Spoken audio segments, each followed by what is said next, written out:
Okay, so Renee conducted a systematic review in the Chinese literature as well as the English language literature, and she found that there's a lot of evidence that even in their home country, Chinese people are reluctant to report cancer pain, reluctant to take opioids in particular, but analgesics of many different kinds, and that suffer long delays in receiving treatment as well.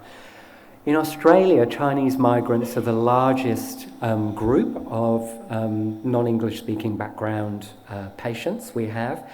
And we know from other research conducted in psychosocial areas that people from Chinese backgrounds have unmet information needs and suffer psychosocially and poor quality of life as a result of that. But there really has been no research done on the cancer pain-related needs of Chinese migrants in Australia.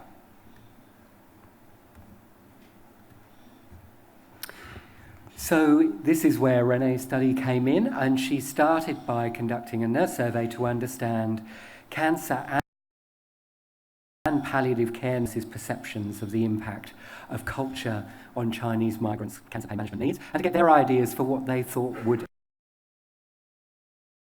assist them in providing care for that population. So it was a cross-sectional survey. Participants were Australian registered nurses working in either cancer or palliative care or both, who said that they had cared for Chinese migrants with cancer pain in the last 5 years. We only had 3 questions other than the usual demographic ones. The first of those was quantitative question. It was just asking to what extent do people feel that culture influences people's response and their management needs to cancer pain. And then the second 2 were open-ended. They were exploring in more detail about what those cultural influences might be, and then getting the respondents' ideas on what would help them provide better care. And it was a convenient sample. Renee just sent out invitations through peak bodies like PCNA and Cancer Nurses Association, and also at forums and conferences attended. And we just did a descriptive analysis and then a thematic analysis of those open-ended responses, really using Leniger's cultural care theory, which underpinned Renee's work across her PhD. So here are some characteristics of our sample. We got 133 nurses respond. They were nearly all women. Most spoke English as their first language, but we had a smattering of other languages, including some people who spoke Chinese languages as their first language as well. We had quite a good range of services, 47, but the vast majority were in New South Wales. The sample was evenly split between cancer versus palliative care nurses, and a high level of training both in cancer pain management and culturally congruent or competent care as well. So nearly all of the nurses felt that culture did contribute at least somewhat to cancer pain management needs in the Chinese patients they saw. And they thought that one of the biggest contributions was really around people's reluctance to report their pain. So there were lots and lots of references to stoicism and how Chinese people were perceived to be more stoic even than other populations. And we hear a lot about how, for example, older Australian men can be quite stoic, but there was this feeling that no, Chinese were even more reluctant to report pain, admit pain. There was this perception that this was partly related to an acceptance of pain, and that in some ways this could be a good thing because it may actually lead to relieve suffering if there was this sort of more accepting attitude rather than a fighting against pain. And of course, I'm emphasising here that we are presenting the nurses' beliefs here and as they reported them. So we're not making judgments about whether these are right or not at this stage. There was also this perception that in Chinese culture, expressing your pain is unacceptable socially. And also there was this assumption that Chinese people don't like to talk about cancer, and therefore, because the pain is related to cancer, that makes talking about pain very difficult without really delving into the causes of underlying that and thereby getting into topics that people didn't want to talk about. There was widespread opinion that people were afraid of getting addicted to opioids, and of course we know that that's widespread amongst our communities. There's nothing specific to any one culture regarding that. But there was also a perception that it was about more than that. It was also that people really didn't trust Western medicine. They had much more faith in traditional Chinese medicine, and that extended even beyond analgesics to include trusting health professionals themselves. And a lot of the nurses reported feeling a lack of trust, that patients didn't really trust them, which made the therapeutic relationship difficult from their perspective. Most people tended to say that they thought that the Chinese patients they cared for were not religious, and they thought that had advantages and disadvantages. They thought that led to less religious fatalism about their pain and their cancer, but equally that they didn't have that to fall back on as a support for them when they became increasingly unwell, particularly from the palliative care nurse perspective. And there was just a handful of sort of diverse views there. I've just put one there to illustrate. Somebody thought that maybe some Chinese patients had Buddhist views about the body needing to be free of medication towards the end of life. So there were some very sort of specific views expressed as well.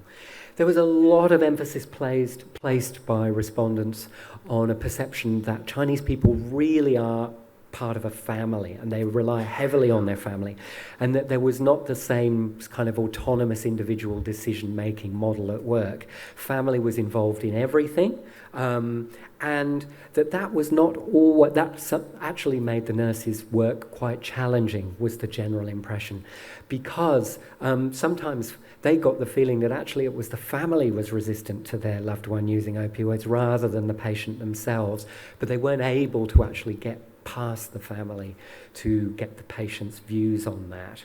And indeed, sometimes they felt the family was withholding information from the patient, and that made the whole conversation about pain and cancer management very difficult. Of course, as expected, there was lots of references to language barriers, but equally, there was a lot of reference to how difficult it was to get interpreters involved, the barriers to that in terms of getting timely interpreters, interpreters who were able to do a good job as perceived by the nurses.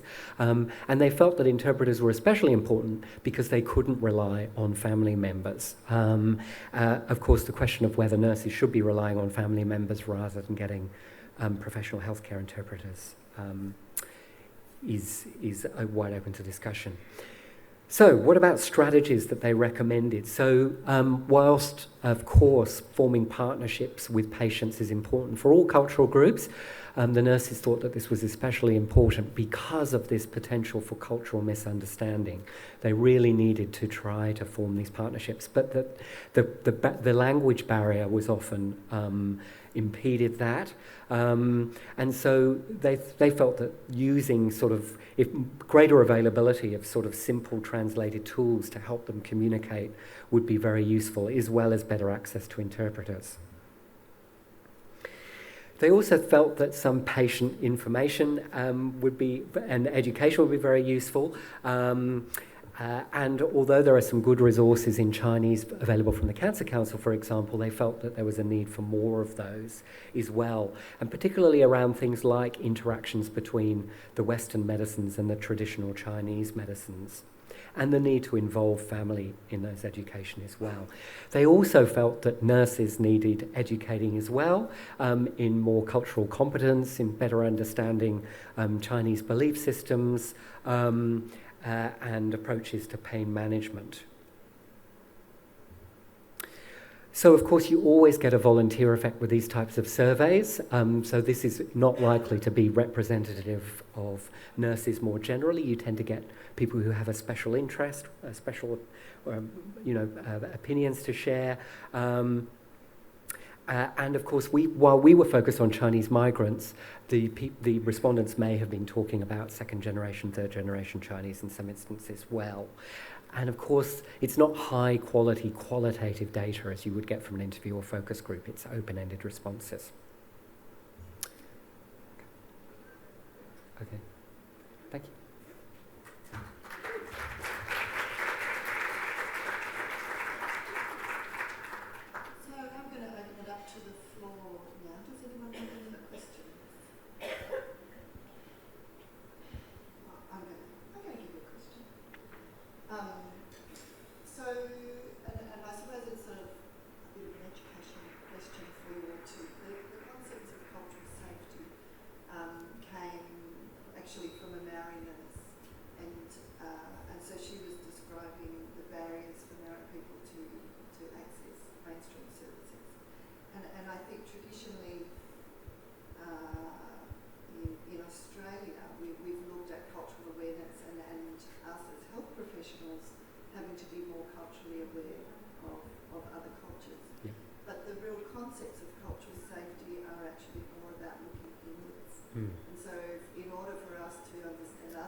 No, so that was not evident in any of the responses, nor was really any reference to needing to take a very individual approach to patient assessment, looking at their management needs as well.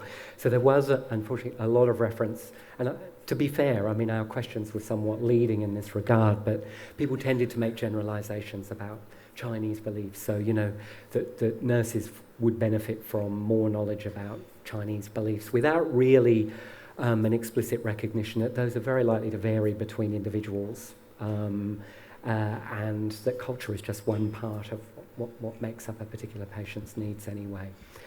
That may have been implicit, and they might have been thinking that but didn't actually bother to write it. And again, that's a limitation of this type of qualitative data, where people have just got a small space and they're just making bullet points. Yeah.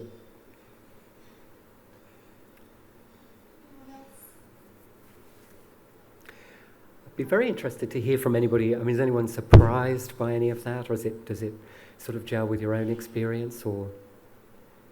Yep.